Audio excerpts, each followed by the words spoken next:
آپ نے ہر تفریق مٹا دی، بغض و حسد کی آگ بجھا دی، روز و شب فاقوں میں گزرے، نفس کو اپنے خود ہی سزا دی۔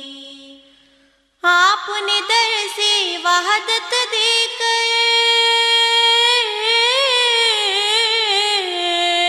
آپ نے درس وحدت دے کر فکر و عمل کی راہ دکھا دی۔ آپ نے ہر تفریق مٹا دی، بغض و حسد کی آگ بجھا دی۔ حسن خلق نبی کا دیکھو، آپ نے دشمن کو بھی دعا دی۔ حسن خلق نبی کا دیکھو، حسن خلق نبی کا دیکھو، آپ نے دشمن کو بھی دعا دی۔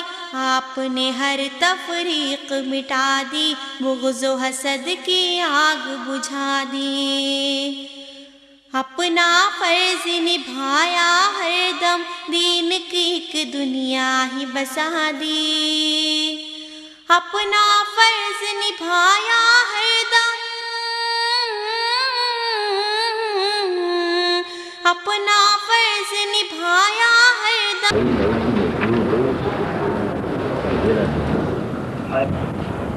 Revered Hazrat Maulana Sayyid Abul Hasan Ali Nadwi Sahib, Honorable Chief Guest Justice Ramaswamy Ji, friends, on behalf of the Payam-e-Insaniyat Forum Hyderabad, I feel greatly honored in extending my hearty welcome to you all, the distinguished participants in this meeting, constituting a glorious galaxy of eminent intellectuals, renowned scholars, noted educationists, seasoned administrators, and reputed writers belonging to all the communities of our beloved country.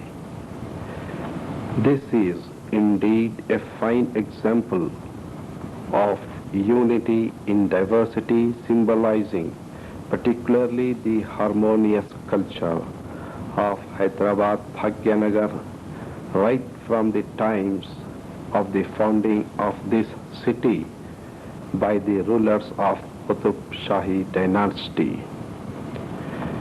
I consider it a privilege to offer a few introductory remarks about Maulana Sayyid Abul Hasan Ali Nadwi, who is endearingly referred to as Maulana Ali Mia. The Maulana, by all accounts, is considered the most respected Muslim citizen of this country. Here is a man of God, a man of very clear insight, who is deeply concerned with and distressed at the problems in the country which are getting out of control, not in the political or administrative sense, but in the sense that these have arisen because people are sliding back from the moral values and are misusing the precious gifts of God like intelligence, reason and speech. The erosion of moral principles is indeed a cause of concern for all right-thinking men generally, and particularly for people like Maulana, who have the virtue of humanity at heart. The Maulana is a great scholar of religious literature and history, and as such he has been widely recognized in the country and outside, particularly in Egypt and Saudi Arabia. To mention a few among many achievements and honors, he is the chairman of the Islamic Research Foundation, Oxford. In recognition of his varied services, he has been honored with the Faisal Award, Government of Saudi Arabia, and with a doctorate from the University of Kashmir. This is a very brief account of a man who is keen to talk to this distinguished gathering this evening. He wants to build bridges of understanding across different religious faiths, across different ideologies, across different political and administrative divisions in the country. He wants to uplift humanity and remind humanity of the values that it is forsaking. A series of meetings were held for this purpose by the Maulana at New Delhi, Lucknow, Nagpur, Pune, Aurangabad, and some districts of Uttar Pradesh. These meetings were attended as today by intellectuals including professors, writers, journalists, and leaders.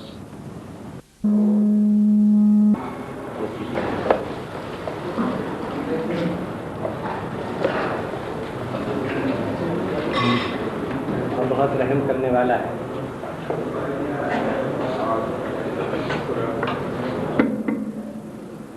بھائی اور دوستوں، آپ مجھے معاف کریں، میں بھائی اور دوستوں کے الفاظ کے سوا اس وقت دوسرے الفاظ استعمال نہیں کر رہا ہوں. کسی اسٹیج پر یا کسی ہال میں اگر مختلف خصوصیات اور اعزاز و امتیاز آنر رکھنے والے معزز حاضرین بڑی تعداد میں تشریف رکھتے ہوں تو ان میں سے ایک ایک کا نام لے کر خیر مقدم کرنا، ان کو ویلکم کرنا اور حاضرین جلسہ کو باخبر کرنا کہ ایسے معزز حضرات ہمارے اسٹیج پر تشریف رکھتے ہیں نہ صرف نازک بلکہ خطرناک کام ہے. کہ معلوم نہیں کسی ممتاز شخصیت کا نام رہ جائے یا اس کی شان کے مطابق القاب و آداب ذہن میں نہ رہیں. اس لیے میں الگ الگ نام لینے اور ان کی خصوصیات کے ساتھ خطاب کرنے سے احتیاط کر رہا ہوں اور بھائیوں اور دوستوں ہی کہہ کے آپ کا خیر مقدم کرتا ہوں. اور یہی ہماری اس تحریک پیام انسانیت کی روح اور اسپرٹ ہے اور میں اسی کو عام کرنا چاہتا ہوں. حضرات، میں کسی لمبی چوڑی تمیز و علمی و فلسفیانہ انداز بیان کے بغیر کہنا چاہتا ہوں کہ ہر انسان کے دو گھر ہوتے ہیں. ایک اس کا اپنا گھر جس میں وہ اپنے کنبے، فیملی اور بال بچوں کے ساتھ رہتا ہے. اس گھر کا پرسکون ہونا، محفوظ اور خطرے سے دور رہنا، اس میں محبت، امن و سکون اور بھائی چارے کی فضا رہنا بہت ضروری ہے. لیکن اس کے ساتھ ہی انسان کا ایک دوسرا گھر بھی ہے. وہ گھر بڑا ہے. وہ کیا ہے؟ وہ اس کا ملک ہے، کنٹری. لیکن ہم اکثر بھول جاتے ہیں کہ یہ دونوں ہمارے گھر ہیں. ایک ہمارا چھوٹا گھر، چاہے وہ بڑی وسیع و شاندار کوٹھی ہو جس میں زیادہ تر ہمارے اس وقت جو معزز مہمان تشریف رکھتے ہیں خدا کے فضل سے وہ ایسے ہی گھروں کے مالک ہیں. چاہے وہ بڑی وسیع و شاندار کوٹھی ہو جس میں ہمارے بچے اور ہمارا کنبہ رہتا ہے.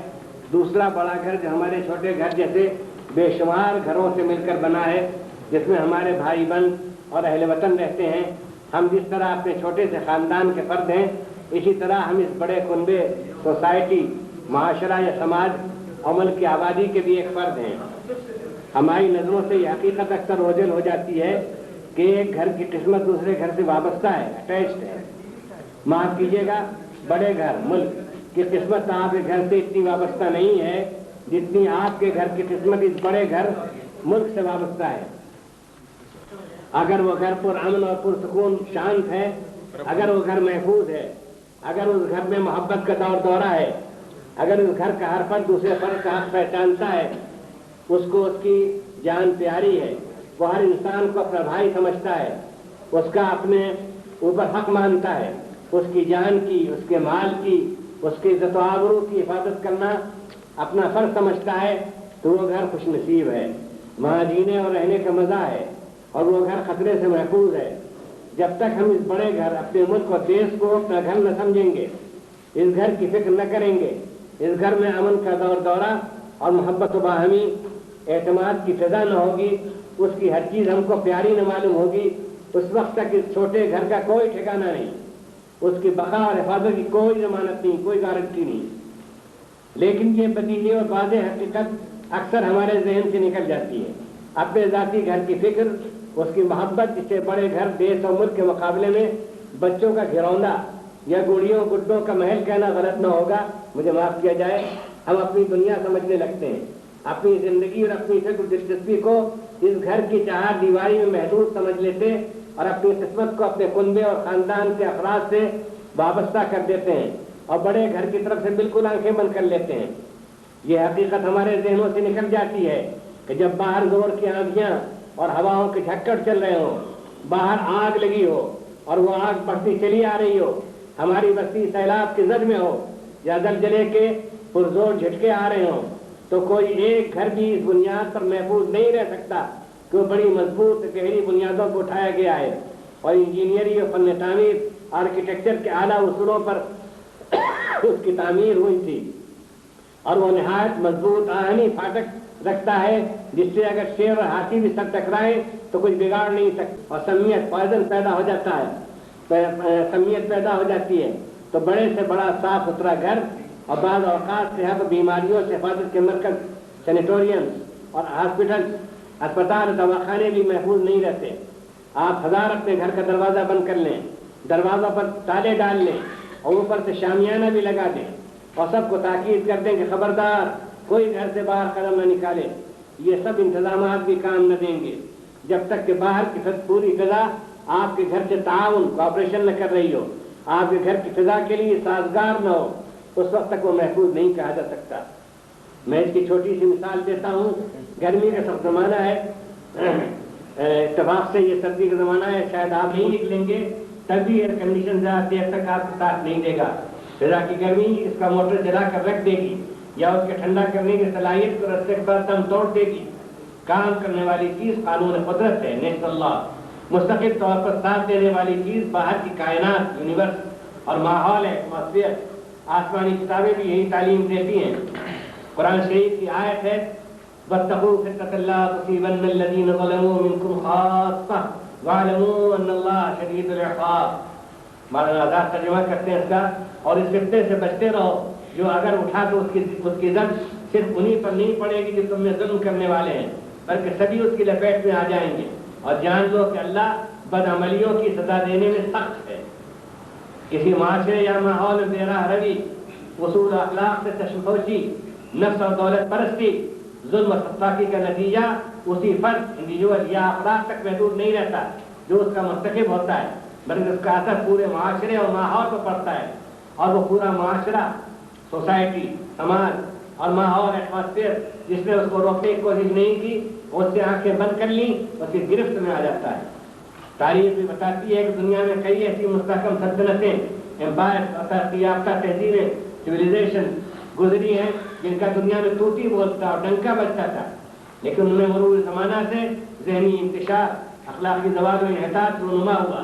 نفس پرستی، دولت پرستی کا وہ لاوا پھوٹ پڑا، انسانی حقوق پامال، عزت و آبرو خاک میں ملائی جانے لگی، خواہشات نفس کی تسکین اور ذاتی مفادات کی تکمیل پر ذہانتیں اور عملی طاقتیں سرد کی جانے لگی۔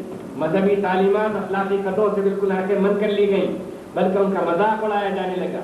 محلوں اور کوٹھیوں میں داد عیش دی جا رہی تھی، اور انگریزی مثال کے مطابق روم جل رہا تھا، روم وار فرمنگ۔ اس زمانے میں بھی بڑے بڑے تھنکر، فلاسفر، ادیب و شاعر اپنے اپنے کاموں میں لگے تھے، وہ اپنے جوہر دکھا رہے تھے، اپنے ٹیلنٹس اور اپنی قابلیتیں، اور لوگوں کو اپنی فنی مہارت اور ادبی کمالات سے مضبوط کر رہے تھے، لیکن معاشرہ بگڑا ہوا تھا، سوسائٹی بگڑی ہوئی تھی۔ بازاروں میں فساد تھا، سڑکوں پر فساد تھا، خاندانوں میں فساد تھا، مختلف طبقوں میں فساد تھا، پوری سوسائٹی کرپٹ ہو گئی۔ جب فساد کی یہ آندھی چلی، اتفاق سے بہت لکھنے میں قریب ہیں، یہ اندھی آندھی چلی تو رومن امپائر بھی جو اپنے قانون، روم اللہ اور اپنے نظم ایڈمنسٹریشن، اپنی وسیع فتوحات اور شاندار نو آبادیوں اور ترقی یافتہ تہذیب اور بلند معیار زندگی کی بنا پر دنیا میں مسلسل اس سب کے باوجود خالق کائنات کے مقرر کردہ ترقی و زوال و موت و حیات کے ازلی و ابدی قانون سے بچ نہیں سکا، جس کی قرآن کریم تصویر کہتی ہے وَكَمْ أَهْلَكْنَا مِنْ قَرْيَةٍ بَطِرَتْ مَعِيشَتَهَا وَتِلْكَ مَسَاكِنُهُمْ لَمْ تُسْكَنْ مِنْ بَعْدِهِمْ إِلَّا قَلِيلًا وَكُنَّا نَحْنُ الْوَارِثِينَ۔ مولانا کرام آزاد ترجمہ کرتے ہیں، اور ہم بہت سی ایسی بستیاں ہلاک کر چکے جو اپنے سامان عیش پر نازاں تھیں، تو ان کے یہ گھر ہیں کہ ان کے بعد آبادی نہیں ہوئے بلکہ تھوڑی دیر کے لیے، اور آخرکار ہم ہی مالک رہے۔ آبادی نہیں ہوئے مگر تھوڑی دیر کے لیے، اور آخرکار ہم ہی مالک رہے۔ اس تاریخی زوال و انحطاط، پھر آخری سقوط و زوال کی تاریخ اور اس کی تفصیلات آپ انگریزی کے شورۂ آفاق مصنف و ادیب گبن کی کتاب decline fall of the Roman empire, زوال سقوط روما کے صفحات پہ پڑھ سکتے ہیں۔ آج ہندوستان میں ہم اسی حقیقت کو نظر انداز کر رہے ہیں۔ میں دل پر ہاتھ رکھ کر پڑھ رہا ہوں اس کو، اور آپ بھی دل تھام کر سنیے۔ آج ہندوستان میں ہم اسی حقیقت کو نظر انداز کر رہے ہیں، ہمیں صرف اپنے گھر کے فکر ہے۔ اس وقت کا سب سے بڑا مرض وہ ہے جس کو ہمارے صوفی سنت لوگ اور شاعر نفسی یعنی میں کہتے تھے۔ ہر شخص کی انانیت تھی وہ اتنی بڑھ گئی ہے کہ ساری اخلاقی قدریں، یعنی مارل ویلیوز، سارے انسانی اعتبارات اور سارے قومی ملکی مفادات پر سے پشت پڑ گئے ہیں۔ خود غرضی، مفاد پرستی کا ایک جنون پیدا ہو گیا ہے۔ ہر شخص اسی فکر میں ہے کہ میں دن بھر میں کتنا کما سکتا ہوں، میں مہینے بھر میں کتنی آمدنی پیدا کر سکتا ہوں، میری تنخواہ کتنی ہو، میری بالائی آمدنی کتنی ہے۔ مجھے معاف کیجیے، آج کل میں آندھرا پردیش کو نہیں کہتا صاف، لیکن میں اور ہندوستان کے صوبوں سے واقف ہوں، مجھے معاف کیجیے، آج کل بالائی آمدنی اصل ترجیح و فضیلت کا معیار کوالیفیکیشن ہے۔ شادی بیاہ کے رشتوں اور قیاموں میں بے تکلف پوچھا جاتا ہے، اور تعارف و تعریف میں بھی کہا جاتا ہے کہ بالائی آمدنی کتنی ہے۔ معاف کیجیے گا، اس بالائی آمدنی سے بہت کم لوگ بالا و بلند ہیں۔ حضرات، اپنے گھر کی فکر کر لینا، اپنے گھر کو گلزار بنا لینا اور اس کو ایک مثالی آئیڈیل ماحول بنا دینا بالکل کافی نہیں ہے۔ وجہ یہ ہے کہ سمندر میں تو جزیرے آئی لینڈس ہو سکتے ہیں، سمندر میں ہزاروں اس سے زائد جزیرے ہوں گے، وہ ہزاروں لاکھوں برس تک کی جگہ پر ہیں، لیکن زمین کسی جزیرے کو قبول نہیں کر سکتی۔ قانون قدرت سمندر میں جزیروں کی اجازت دیتا ہے اور ان کی سلامتی کے ضامن ہے۔ قانون قدرت خدا کا نیچرل لا ہے، وہ ابدی اور دائمی ہے، وہ زمین میں جزیرہ بنانے کی اجازت نہیں دیتا۔ آج ہم نے گھر گھر کو جزیرہ بنا رکھا ہے، ایک ایک گھر آئی لینڈ بنا ہوا ہے۔ آج ہم نے گھر گھر کو جزیرہ بنا رکھا ہے، شہر شہر کو جزیرہ بنا رکھا ہے، اپنی ذات اپنی برادری کو جزیرہ بنا رکھا ہے۔ یہ جزیرے ٹھہر نہیں سکتے۔ ہم آج سے 2000 سال پہلے کی تاریخ پڑھتے ہیں، ان جزیروں کا نام ملتا ہے، وہ جزیرے آج تک موجود ہیں۔ اور انڈونیشیا میں کتنے جزیرے ہیں اور رہیں گے، پہاڑ لاکھوں برس سے کھڑے ہیں، لیکن سطح زمین لیکن سطح زمین کے لیے اللہ کا قانون دوسرا ہے۔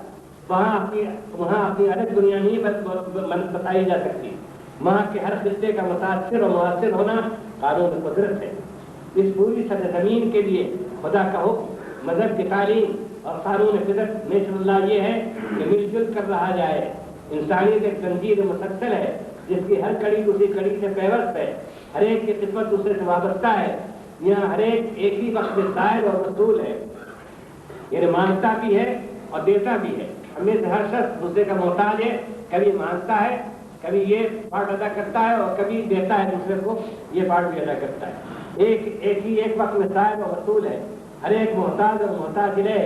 قدیم مشرقی مکتبے کی اصطلاح میں انسان مدنی الطبع ہے، یعنی وہ نیچرلی سیویلائزیشن ختم کے بغیر زندہ نہیں رہ سکتا، یعنی فطرتاً متمدن و اجتماعی زندگی گزارنے کا خواہش مند اور ضرورت مند ہے۔ یہاں جنگل کی زندگی نہیں گزاری جا سکتی کہ ایک جانور دوسرے جانور سے سروکار نہیں، اور ہر طاقتور کمزور کو شکار کرنے کے لیے تیار ہے۔ کوئی کام باہمی صلاح مشورہ اور تعاون سے نہیں ہوتا۔ ہر ملک ہر شہر کو ایک ایسے حساس شریف النفس پر محبت خاندان کی طرح رہنا چاہیے جو دوسرے کی تکلیف سے تکلیف اور دوسرے کی خوشی سے خوشی محسوس کرے، جہاں چمن کے پھولوں، مناظر قدرت اور جمالیاتی مذاہب اس سے آگے بڑھ کر اپنے سرمایہ و دولت اور سامانی عزت و لذت سے بڑھ کر اپنے ہم وطنوں اور انسانی بھائیوں کے بچوں کو دیکھ کر خوشی محسوس ہو۔ جہاں اگر کسی ملک میں دوسرے گھر کے بچوں کو دیکھ کر خوشی نہیں ہوتی، سمجھیے کہ یہ صحیح نیچر پر نہیں ہے، یہ صحیح انسان نہیں ہے۔ بچوں کو دیکھ کر خوشی محسوس ہو بلکہ پیار آئے۔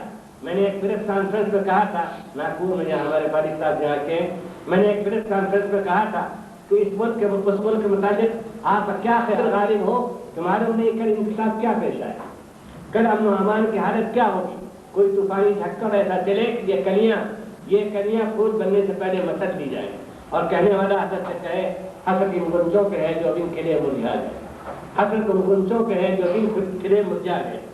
یہ ایک ایسی انوکھی غیر معمولی اور استثنائی ایکسپشنل بات ہے جس کو باہر کا آدمی مشکل سے باور کر سکتا ہے۔ ایسا کیوں ہے؟ مختصراً اس لیے کہ انسانیت کو قدر و قیمت کا احساس نہیں، انسانیت کے رشتے سے خاندان ہونے کا اس کی طرف کشش چال اور میلان ہونے کا جذبہ نہیں، معصومیت، انسانی جمال و کمال سے لطف لینے، ملک کی ہر چیز کو ملک کی دولت سمجھنے اور اس سے فائدہ اٹھانے کی عادت نہیں۔ حالانکہ ہمارے اس ملک کو اس بات کا فخر ہے کہ یہاں وہ لوگ پیدا ہوئے جنہوں نے باہر کی دنیا کو بھی امن و محبت کا پیغام دیا، message of humanity, message of love. اس ملک کے خلیل میں محبت ہے، پریم ہے۔ آپ اس ملک کی تاریخ پڑھتے ہیں، اس ملک کی تاریخ خالی مہابھارت نہیں ہے، رامائن نہیں ہے، اس ملک کی تاریخ میں محبت کی وہ داستانیں، آپس کے بھائی چارے، انسان و قربانی کا جذبہ چمکتا ہوا نظر آتا ہے۔ میں صرف دو تین باتیں یہاں کے صوفیوں کی سناتا ہوں۔ میں تاریخ کا ایک طالب علم ہوں اور اسی کے ناطے ان صوفیوں کے واقعات نقل کرتا ہوں۔ حضرت خواجہ فرید الدین کا شکر 6ویں صدی ہجری اور 12ویں صدی عیسوی کے ایک بزرگ ہیں، ان کے پاس ایک اسپیشل ہے سیزن۔ ہر شہر کا ایک تحفہ ہوتا ہے۔ آپ حیدرآباد کا بھی تحفہ ہے، یہاں سے آدمی لے جا سکتا ہے، یہاں بھی تحفے دیے گئے۔ ہر شہر کا ایک تحفہ ہوتا ہے، وہ اس کے شہر کا تحفہ تھا ایسی سیزن۔ یہاں قینچیاں بہت اچھی بنتی تھی۔ وہ بہت خوش تھا کہ میں حضرت کے سامنے اپنے شہر کی سوغات پیش کروں گا تو حضرت بہت خوش ہوں گے کہ بڑی کام کی چیز لایا اور مجھے دعا دیں گے۔ لیکن جب ان کے سامنے قینچی پیش کی گئی تو انہوں نے فرمایا یہ کیا؟ یہ ہمارے کام کی چیز نہیں، ہمارا کام کاٹنا اور پھاڑنا نہیں، ہمارا کام سینا اور جوڑنا ہے۔ ان کا مطلب دلوں اور تعلقات کو جوڑنا اور ملانا تھا۔ انہوں نے کہا ہمیں قینچی کی ضرورت نہیں ہے، تم ہمارے لیے تمہارے لیے سوئی لائے ہوتے تو میں سیتا، میرا کام سینا ہے، میرا کام پھاڑنا نہیں۔ انہیں کے جانشین و خلیفہ خواجہ نظام الدین اولیاء نے، جن کو دلی والے سلطان جی کہتے ہیں، فرمایا کہ دنیا کا دستور تو یہ ہے کہ سیدھے کے ساتھ سیدھا اور ٹیڑھے کے ساتھ ٹیڑھا، لیکن ہمارے بزرگوں کا یہ کہنا ہے کہ سیدھوں کے ساتھ سیدھا اور ٹیڑھوں کے ساتھ بھی سیدھا۔ اور فرمایا کہ کوئی شخص ہمارے سامنے ایک کانٹا ڈال دے اور میں بھی کانٹا ڈالوں تو کانٹے ہی کانٹے ہو جائیں گے۔ اگر اس نے کانٹا ڈالا تو تم اس کے سامنے پھول ڈالو، پھول ہی پھول ہو جائیں گے۔ یہ بیان ہندوستان میں خاص طور پر دیا گیا، اور یہاں باہر سے جو لوگ آئے انہوں نے اس کو زیادہ طاقت اور سرگرمی سے دیا، یہاں تک کہ اس کی خوشبو سارے ملک میں پھیل گئی اور پاس کے ملکوں میں پہنچی۔ اس وقت کی سب سے بڑی ضرورت یہ ہے حضرات، اور یہ پیام انسانیت کی تحریک کا خلاصہ ہے کہ وہ اپنے اس بڑے گھر کی فکر کریں۔ یہ ہمارا بڑا گھر ہندوستان، ہم اپنے اس بڑے گھر کی فکر کریں، اور اگر اللہ اور ہمت دے، حوصلہ دے تو ساری دنیا سمجھ لیجیے سب ہمارا گھر ہے۔ اگر ہم اپنے گھر بڑے گھر کی فکر کریں اور یہ نہ سمجھیں کہ ہم آرام سے ہیں اور اصول و اخلاق کی زندگی گزار رہے ہیں، تو پھر باہر دیکھنے کی ضرورت نہیں کیا ہو رہا ہے۔ پیغمبر انسانیت حضرت محمد صلی اللہ علیہ وآلہ وسلم نے اس کی ایک ایسی بلیغ اور واضح مثال کی ہے جس سے بہتر مثال کم سے کم مجھے نہیں ملی۔ میں لٹریچر کا بھی طالب علم ہوں اور ہسٹری آف فلاسفی کا بھی۔ مختلف ملکوں میں جو اصلاحی تحریکیں پیدا ہوئیں اور ان سب کا میں نے امکانی حد تک مطالعہ کیا ہے، مجھے ایسی سمجھ میں آنے والی مثال نہیں ملی۔ آپ نے فرمایا زندگی ایک کشتی کی طرح، زندگی ایک کشتی کی طرح ہے، اس میں ایک بالائی درجہ اپر کلاس ہے اور ایک زیرین درجہ لوور کلاس ہے۔ میں اس کو بھی رسول اللہ کا ایک معجزہ سمجھتا ہوں۔ عرب کے ملک میں نہ دریا ہے نہ نہریں، اس وقت کوئی ایسی بین الاقوامی بندرگاہ، انٹرنیشنل پورٹ، کوئی ایسی بین الاقوامی بندرگاہ بھی نہیں تھی جہاں غیر ملکی کشتیاں اور جہاز آئے، جیسا کہ جدہ ہے۔ باہر کی دنیا میں بھی عام طور پر ایک ہی درجے کی معمولی اور سادہ کشتیاں چلتی تھیں۔ تاریخ یہ بھی ثابت ہے کہ آپ نے کبھی سمندر کا سفر نہیں کیا، پھر آپ سے بالائی اور زمین طبقے کی مثال کیسے تھی؟ اپر کلاس اور لوور کلاس سب جانتے ہیں کہ جو لوگ اوپر اپر کلاس میں رہتے ہیں وہ بالا نشینوں کی طرح بلند معیار زندگی کے لوگ اور ضرورت سے زیادہ حساس، خوددار، سینسیٹیو، معاشرتی، الرجک بھی ہوتے ہیں، اور نیچے کے طبقے میں غریب، غربا، متوسط الحال لوگ سفر کرتے ہیں۔ آپ نے فرمایا کہ اس کشتی میں پانی کا انتظام بالائی حصے میں اپر کلاس میں ہے اور کہیں یہ سب مسافروں کو ملتا ہے۔ حصے زیرین کے رہنے والے بھی بہرحال انسان ہیں، پانی کے بغیر ان کا بھی گزارا نہیں، وہ اوپر جاتے ہیں پانی بھر کر لاتے ہیں۔ پانی کی فطرت ہے کہ وہ چھلکے، وہی نہیں دیکھتا کون پاس بیٹھا ہے. یہ بڑے آدمی ہیں, صفائی نہیں کرنا چاہیے. یہ بے ادبی ہے, گستاخی ہے. چیف جسٹس صاحب بیٹھے ہوئے ہیں, بڑے اسکالر بیٹھے ہوئے ہیں, یہ بڑے لٹریری آدمی بیٹھے ہوئے ہیں, لیکن پانی نے منطق نہیں پڑھی, لاجک نہیں پڑھی پانی نے, لیکن پانی نے منطق نہیں پڑھی ہے. پانی جب گرے گا تو چاہے کسی ملک کا بادشاہ بیٹھا ہوا ہو وہ بھیگ جائے گا. پھر یہ بھی ذہن میں رکھ لیں کہ کشتی یا جہاز ہلنے والی چیز ہے وہ بھی, اور دریا سمندر مواج بھی ہے اور مسلاطم بھی, اس میں طوفان بھی آتے ہیں. برتن بھی ہر ایک کے پاس بڑا نہیں ہوتا. کوئی چھوٹا برتن لے کر آتا ہے یا جہاز ہلتا ہے, پاس بیٹھا ہوا آدمی مزے مزے کی باتیں کر رہا ہے, انجوائے کر رہا ہے, تفریح باتیں کر رہا ہے. کوئی شعر و شاعری مصروف ہے, لمبا سفر ہوتا ہے جہاز کا, کسی نے ابھی کپڑے بدلے ہیں اور قیمتی فرش پر جلوہ افروز ہے, پانی ادھر گرا ادھر گرا. ان بالا نشینوں کی اونچی پیشانی, بالا نشینوں کی پیشانی بھی اونچی ہوگی, ان بالا نشینوں کی اونچی پیشانی پر کتے کی شکن آ جاتی ہے, ان کو گرم گزرتا ہے. ایک مرتبہ ہو, 2 مرتبہ ہو تو آدمی برداشت بھی کر لے. یہ تو روز روز کا کئی مرتبہ کا کام ہے. انہوں نے کہا کہ ہماری سمجھ میں نہیں آتا, انہوں نے کہا ہماری سمجھ میں نہیں آتا, ہم کو برداشت نہیں کر سکتے. کام ان کا پانی کا, پریشان ہم ہو, ہم پانی نہیں لے جانے دیں گے. اب یہاں کوئی پانی لینے نہ آئے.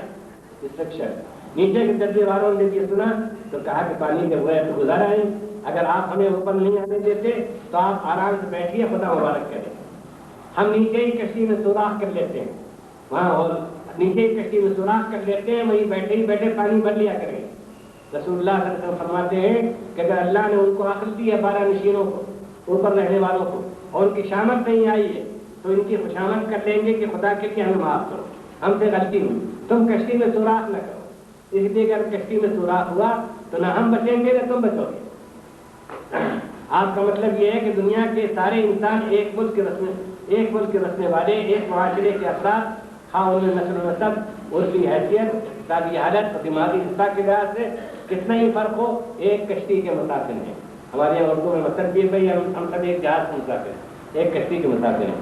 ہمارے ملک میں خود یہ محاورہ ہے کہ ایک کشتی کے مسافر ہیں, یعنی اگر کشتی پہ کوئی مصیبت آئے گی تو کوئی فرق امتیاز نہیں ہوگا اور بڑے چھوٹے سب ڈوبیں گے. صاحب وہ میرے لیے ایک بڑی پہیلی ہے, جس کا بوجھنا مشکل ہے کہ اتنے لمبے چوڑے ملک میں 300 آدمی بھی ایسے نہیں ہیں جن کو اس بڑے گھر کی فکر ہو, اس بڑے گھر کی, ملک کی, جو اس سے ڈرتے ہو کہ ملک میں کوئی آفت آئی تو ہماری بھی خیریت نہیں. یہاں کسی طبقے کی کمی نہیں, دانشوروں و فضلاء کی کمی نہیں, اہل قلم مفکرین, حکماء و سیاسی رہنماؤں کی بھی کمی نہیں, اجتماعی خدمت سوشل ورک کرنے والوں کی بھی کمی نہیں. لیکن آپ مجھے معاف کریں, وہ کتنے آدمی ہیں جو اس فکر میں ڈوبے چلے جا رہے ہو, جن کی راتوں کی نیند اڑ رہی ہو کہ اس ملک کا کیا بنے گا. اس ملک میں کرپشن کا یہ حال ہے کہ آخری چیز جو کسی سماج کی خرابی کی دلیل ہو سکتی ہے وہ بھی یہاں شروع ہو گئی ہے. اس کی مثال یہ کہ غذاؤں میں ہی نہیں, دواؤں میں ملاوٹ ہونے لگی ہے. اگر میرا حافظہ غلطی نہیں کرتا تو مرکزی حکومت کے سینٹرل گورنمنٹ مرکزی حکومت کے وزیر صحت نے کچھ عرصے پہلے کہا تھا کہ 60% دواؤں میں ملاوٹ شروع ہو گئی ہے. ایک رفائی اسپتال کے افتتاح کی تقریب میں, جس میں سیاست کے چیف منسٹر موجود تھے, مثال کے دوں پٹنے میں قائم ہوا تھا, وہاں کے چیف منسٹر موجود تھے. ایک رفائی اسپتال کے افتتاح کی تقریب میں اس سیاست کے چیف منسٹر موجود تھے اور بڑے بڑے اہم اور ذمہ دار لوگ بھی. میں نے کہا تھا کہ سماج کی اخلاقی تنزل ترقی و تنزل کا تھرمامیٹر یہ ہے کہ اسپتالوں میں جا کر دیکھیے کہ وہاں کس قدر ہمدردی اور خلوص اور بے غرضی ہے, مریضوں کی خدمت ہوتی ہے, اور کرپشن وہاں تو نہیں پہنچ گیا ہے. ابھی کچھ عرصہ ہوا, واقف دوستوں نے بتایا, چلا آپ کے لیے بالکل ڈسکوری ہو, ابھی کچھ عرصہ ہوا واقف دوستوں نے بتایا کہ بعض اسپتالوں میں جائے ضرور ٹوائلٹ پر سادے لگا دیے گئے. جب مریض یا اس کا تیماردار بے قرار ہو کر دوڑتا ہے, کوئی تفریح سے جاتا نہیں, دور سے جاتا ہے, جب مریض یا اس کا تیماردار بے قرار ہو کر دوڑتا ہے تو وہاں کے عملے کا کوئی آدمی کہتا ہے کہ پہلے 2 روپے دو, پہلے 5 روپے دو, پھر ہم تالا کھولیں. جس سے ایک میرے ایک دوست سرکاری ملازم ہیں, ابھی بتایا کہ ہم کو ہر سال میڈیکل ٹیسٹ کرانا پڑتا ہے, کبھی ترقی کے لیے, کبھی پوسٹ کے لیے. ہمیشہ چیک اپ کے لیے جاتے تھے اور رپورٹ لے کر واپس آ جاتے تھے. لیکن اس دفعہ گئے چیک کرنے والے اور رپورٹ دینے والے کہنے لگے کہ آپ کے بائیں پھیپھڑے پر دھبا ہے, آپ اب کیا کیا جائے. انہوں نے کہا, انہوں نے پوچھا کہ اب کیا کیا جائے. انہوں نے کہا کہ 2000 روپیہ, اس کا علاج انجیکشن نہیں ہے, اس کا علاج 2000 روپے ہے. جب 2000 روپے دیے اور جب 2000 روپے ان کے ہاتھ میں رکھے گئے تب جا کر وہ ڈبہ ملا، اسی وقت مٹ گیا. ادھر مٹھی گرم ہوئی، ادھر کلیجہ ٹھنڈا ہوا. دیکھیے ان دونوں اعضاء کیا تعلق ہے. ادھر مٹھی گرم ہوئی، ادھر کلیجہ ٹھنڈا ہوا. اس طرح وہ ملک کیسے چلے گا؟ اور زندگی کی تو بڑی چیز ہے، زندگی کیسے گزاری جائے گی؟ میں ریلوے ڈپارٹمنٹ اور اس طریقے سے یہ بجلی کا محکمہ ہے، ٹیلی فون کا محکمہ ہے اور آفیسرز ہیں، ان کے متعلق نہیں کہتا. لمبی کہانی ہے اور ممکن ہے کسی کو تکلیف پہنچے. میں تکلیف کرتا ہوں اور اپنا مذہبی فرض سمجھتا ہوں کہ ہم مسلمانوں نے بھی اپنا فرض ادا کرنے میں کوتاہی کی. ہم کو ہمارے پیغمبر صلی اللہ علیہ وسلم نے تعلیم دی تھی کہ الراحمون یرحمهم الرحمن تبارک وتعالی ارحموا من فی الارض یرحمکم من فی السماء. رحم کرنے والوں پر بڑی رحمت کرنے والا خدا بھی رحم کرتا ہے. تم اہل زمین کے ساتھ رحمت و شفقت کا برتاؤ کرو، جو آسمان پر ہے وہ تمہارے ساتھ رحمت و مہربانی کا معاملہ کرے گا. ہندوستان کے مشہور شاعر حاجی نظم نے اس طرح ترجمہ کیا ہے، اس کا اس طرح ترجمہ کیا ہے: خدا رحم کرتا نہیں اس بشر پر، خدا رحم کرتا نہیں اس بشر پر، نہ ہو درد کی چوٹ اس کے جگر پر. کرو مہربانی تم اہل زمین پر، خدا مہربان ہوگا عرش بری پر. اگر ہم سے قیامت میں، بھائیوں سے کہتا ہوں، اگر ہم سے قیامت میں سوال ہوا کہ اس ملک میں رہتے ہوئے تم نے کیسے ان خرابیوں کو برداشت کیا، سب سے پہلے تمہاری ذمہ داری تھی. تمہیں اس کے لیے اپنا سب کچھ داؤں پر لگا دینا تھا. یہ اس لیے کہ ابھی ہمارے پاس اللہ کی کتاب موجود ہے، رسول اللہ صلی اللہ علیہ وسلم کی سیرت و زندگی، آپ کی تربیت کی ہوئی نسل کارنامے اور خدمات کا ذخیرہ موجود ہے. اس ملک میں کثرت سے روحانی پیشوا، معلمین اخلاق، زہد و ایثار کی زندگی گزارنے والے اور انسانیت کا سچا درد رکھنے والے مسلسل پیدا ہوتے رہے. تم نے وہ محنت کیوں نہیں کی جو تمہیں کرنی چاہیے تھی؟ میں یہ کہنے میں کوئی حرج نہیں سمجھتا کہ اسلام ایک متعین عقیدہ اور ایک معین مذہب ہے. اس کے حدود ہیں، اس کا ایک قانون ہے، اس کی ایک شریعت ہے. اس پر عمل کرنا، اس کے مطابق زندگی گزارنا ہم سب کا فرض ہے. لیکن اس کے ساتھ ساتھ ہماری یہ بھی ذمہ داری ہے کہ ہم اس ملک کو بچائیں. ہمارے ہوتے ہوئے یہ ملک ڈوبے نہیں.